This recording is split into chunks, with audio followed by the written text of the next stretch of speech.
जब द्रौपदी के चीर को खींचा जा रहा था, सबसे पहले अपने पतियों के पास गई, ससुरों के पास गई, गुरुजनों के पास गई, और किसी ने उसकी रक्षा नहीं करी। अंत में भगवान कृष्ण के पास गई, और ये भूल देवी उत्तरा ने नहीं की। देवी उत्तरा सीधे कृष्ण के पास गई, और देवी उत्तरा अपने ससुरों के पास भी नहीं गई। इसका कारण क्या है? क्योंकि देवी उत्तरा जानती थी अगर मैं अपने ससुरों के पास भी जाऊंगी तो वो भी तो मुझे जगन्नाथ भगवान श्री कृष्ण के पास ही लेकर आएंगे, तो सीधे ही कृष्ण के पास चली जाऊं तो क्या हर्ज है? कोई रोक टोक थोड़ी है, सीधे भी कृष्ण से आप मांग सकते हैं। किसी कवि ने बड़ा सुंदर कहा कि हमें ही मांगने का तरीका नहीं आता, हमें ही मांगने का तरीका नहीं आता, वरना तेरे दर से कोई खाली नहीं जाता। हमें मांगने का तरीका नहीं आता है, इसलिए हम रो रहे हैं, क्योंकि हम भगवान से मांगते क्या है? धन दौलत नाम आदि ये मांगते हैं।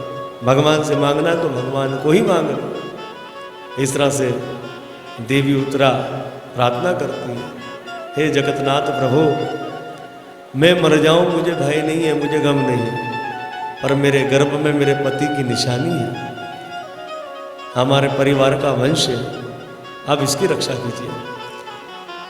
भगवान ने देखा, जरा झांक के देखे तो सही कौन है? अरे भगवान ने झांका, ये तो मेरा भक्त है पेट के अंदर। उस वक्त हुआ ये कि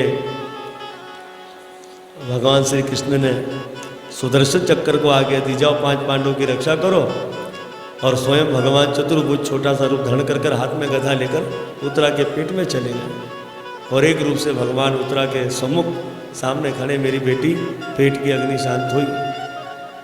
और जब भगवान श्री कृष्ण गदा लेकर उत्तरा के पेट में गए तो उस समय देवी उत्तरा के पेट में जो बालक था वे समझा कि शायद मेरी माँ के गर्भ में ये कोई दूसरा बालक हैगा, पर भगवान श्री कृष्ण ने परीक्षित के चित्त को चुरा लिया था।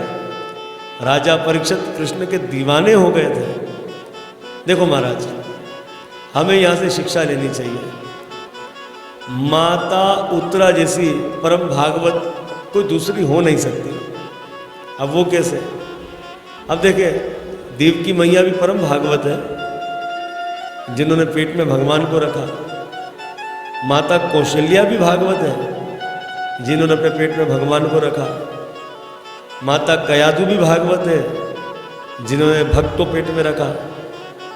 माता सुनीति भी भागवत है, जिन्होंने भक्त को पेट में रखा। लेकिन धन्य माता उत्तरा, जो कि परम भागवत, क्योंकि माता उत्तरा के पेट के अंदर भक्त और भगवान दोनों ही चले गए, इस तरह वो परम भागवत है। तो यहाँ पर जो है भगवान ने कथा घुमा घुमा कर परीक्षित महाराज जी की रक्षा करें। आखिर ऐसा कौन सा काल आ गया था कि भगवान को सुदर्शन चक्र से पांडवों की रक्षा करनी पड़ी, और स्वयं माता उत्तरा के पेट में जाकर गधा हाथ में लेकर भगवान ने रक्षा करी? हुआ ये था कि अपने अपमान का बदला लेने के लिए अश्वत्थामा पुनः आया, और अश्वत्थामा को अब के बाद ये भी बात पता लगी कि पांडवों का वंश भी है, क्योंकि अभिमन्यु की पत्नी उत्तरा गर्भवती है। तो अश्वत्थामा अपने अपमान का बदला लेने के लिए आया, ब्रह्मास्त्र पुनः चलाया। तो 5 मुख बनाकर ब्रह्मास्त्र 5 पांडवों की ओर चले गए, और ब्रह्मास्त्र का एक अंश गर्भवती उत्तरा के पेट में चला गया। इससे देवी उत्तरा के पेट में बड़ी जलन मची थी अग्नि की, बहुत जलन हो रही थी अग्नि की। इस तरह से भगवान ने रक्षा की।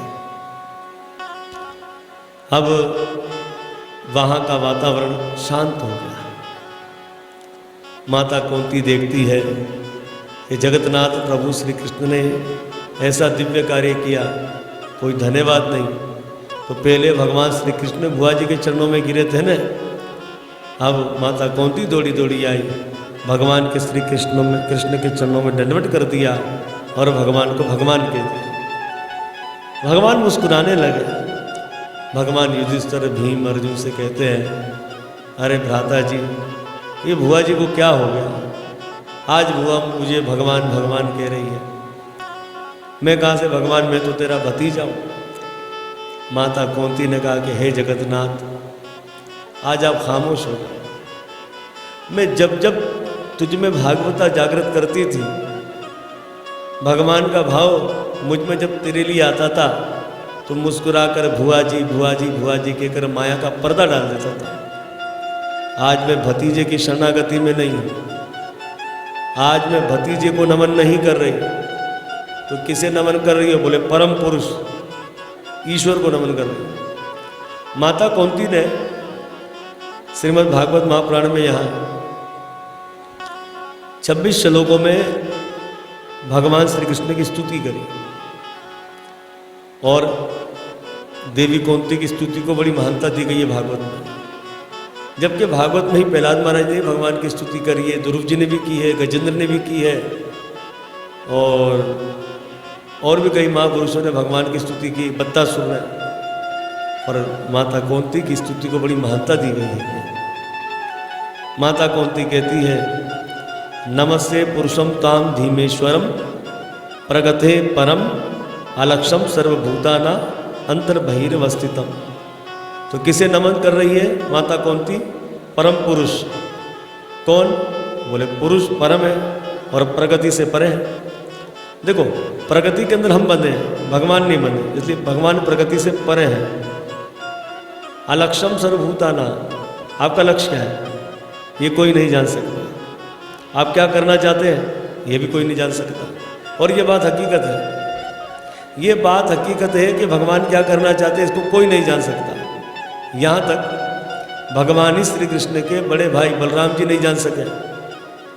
गोवर्धन लीला आती है ना, जिसके अंदर जो है वो सब गोवर्धन पर चढ़ गए थे, बछड़े ग्वाले। क्योंकि हुआ ये था कि जब ब्रह्मा जी सब ग्वाल बालों को लेकर चला गया था कहाँ? ब्रह्मलोक। तो 1 साल तक कौन बने हुए थे? श्री कृष्ण ही तो बने हुए थे। ये तो माता यशोदा ने कहा था श्री कृष्ण को कि गैया तुम दूर तक मत चलाना। तो एक दिन भगवान गैया लेकर गोवर्धन चले गए, बछड़े आदि लेकर। तो बलराम जी को जब बोला जाओ ढूंढ कर तो आओ, कहाँ है कृष्ण? तो जब बलराम जी आए और आंखें बंद करी तो बलराम जी ने क्या देखा कि ग्वालों में, गैयों में, बछड़ों में श्री कृष्ण है। तब जाकर उनको पता लगा 1 साल के अंदर, इससे पहले वो भी नहीं जान सके। तो भगवान क्या करना चाहते हैं इसको कोई नहीं जान सकता। तो ये है भगवान जिनको माता कुंती नमस्कार कर रही है। बोले अब भगवान के रूप में आप बाहर है और परमात्मा के रूप में भीतर है। तो आत्मा के रूप में भगवान क्या है? सबके भीतर है।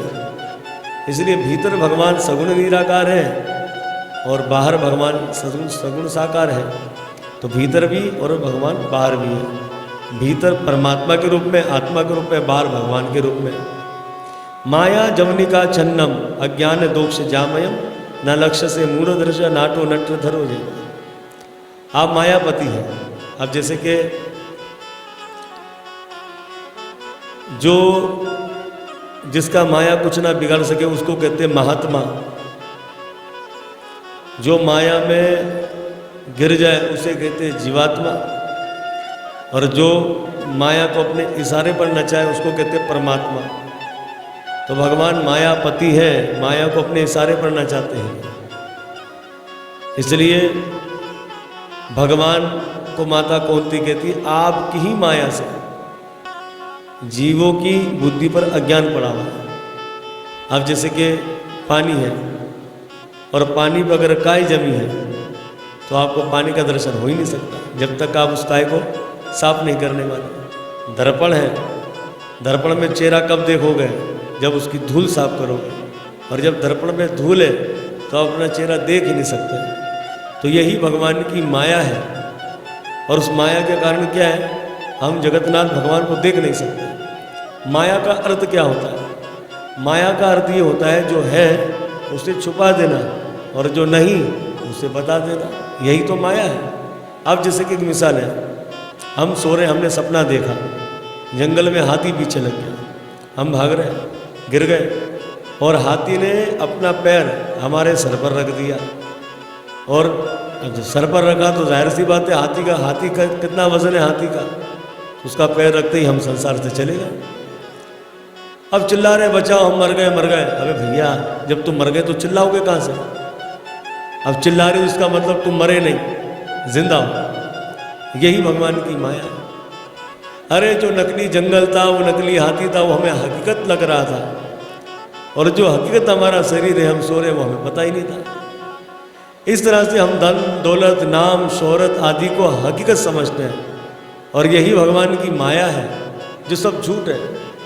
और सच्ची तो भगवान की भक्ति है जिसको हम झूठ समझते हैं, उनका नाम उनके भक्त बन जाना, हम उसे झूठ। इसी तरह से ये जीव आत्मा भी जब माया रूपी सपने में चिल्लाता है, देखते ना सपने में अगर कोई चिल्लाता है, कोई आके उसको जगावे तुरंत उड़ जाता है, बोले देखता ना जंगल ना हाथी ना शेर, हम तो सुरक्षित हैं।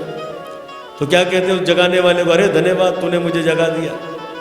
इसी तरह से हम भी इस माया रूपी संसार में चिल्ला रहे हैं, और सतगुरुदेव महाराज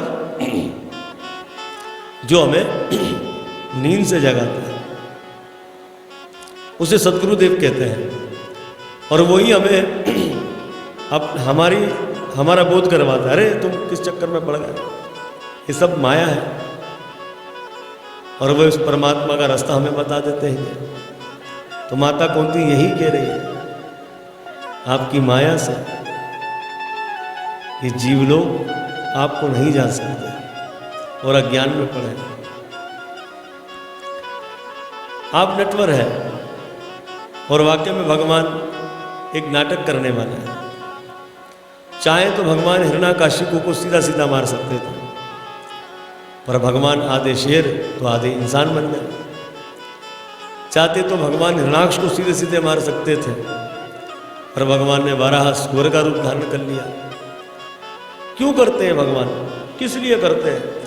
ये सब कार्य भगवान हमारे लिए करते हैं। क्यों हमारे लिए करते हैं? तो भगवान इसलिए करते हैं कि मैं जो जो रूप धारण कर कर आता हूँ उस चरित्र को लिखा जाता है, और उनकी कथाएं होती हैं, और उन कथाओं को सुन कर जीवों का कल्याण हो जाता है। इसलिए भगवान नटवर है। इसी तरह से संसार में दो खेल हैं, एक कठपुतली का और एक मदारी का। पर कठपुतली के खेल में कठपुतलियाँ नहीं थकती, कठपुतलियों को नचाने वाला थक जाता है। पर मदारी के खेल के अंदर मदारी नहीं थकता। कौन थकता? बोले वो बंदर थकता है। इसी तरह से मानो कुंती मैया का भाव है कि संसार प्रभु बंदर है, और संसार रूपी बंदर को आप जीवों को आप नचा रहे, आप मदारी हैं। इस तरह से संत महापुरुष जब भी भगवान की प्रार्थना करते हैं और क्या कहते हैं, प्रभु हम आपकी कठपुतलियाँ और आप हमको नचाने वाले, कितना नचाओगे? नचाओ, आप कितना नचाएंगे? इस तरह से बड़ा सुंदर माता कुंती भगवान की स्तुति कर रही है। माता कुंती कहती है, कृष्णाय वासुदेवाय देवकी नंदनाय च नंद गोप कुमाराय गोविंदाय नमो नमः। कृष्ण तुम वसुदेव जी के बेटा हो, इसलिए आपका नाम वासुदेव है। आप देवकी जी के लाल हो, इसलिए आपका नाम देवकी नंदन है। पर वसुदेव देवकी यहाँ तो केवल आपने अवतार लिया, और बाल लीलाओं का आनंद नंद गोप जी के यहाँ किया। लेकिन नंद जी के यहाँ तो आप विश्राम करते थे और लीलाएं ग्वालों के संग करते थे। हे गौओं से प्रेम करने वाले, हे भक्तों से प्रेम करने वाले, हे इंद्रियों के स्वामी, हे जगन्नाथ प्रभु, मैं आपको नमस्कार करती हूँ। पूरी स्तुति में माता कुंती केवल नमस्कार कर रही है। माता कुंती कहती है, नमः पंकज नाभाया नमः पंकज मालिने नमः पंकज नेत्राया नमस्ते पंकजाधरा। तो माता कुंती कहती है कि आपकी नाभि, आपके होठ, आपकी आँख कमल के फूल की तरह, आप तो पूरे ही कमल के फूल की तरह हैं। तो भगवान की तारीफ जब भी की जाती है कमल के फूल से की जाती है। आखिर कमल के फूल से भगवान की तारीफ क्यों की जाती है? क्योंकि ब्रह्मा जी अपनी सृष्टि में सब कुछ बना लिए, कमल का फूल ना बना सके, और कमल के फूल से ब्रह्मा जी स्वयं पैदा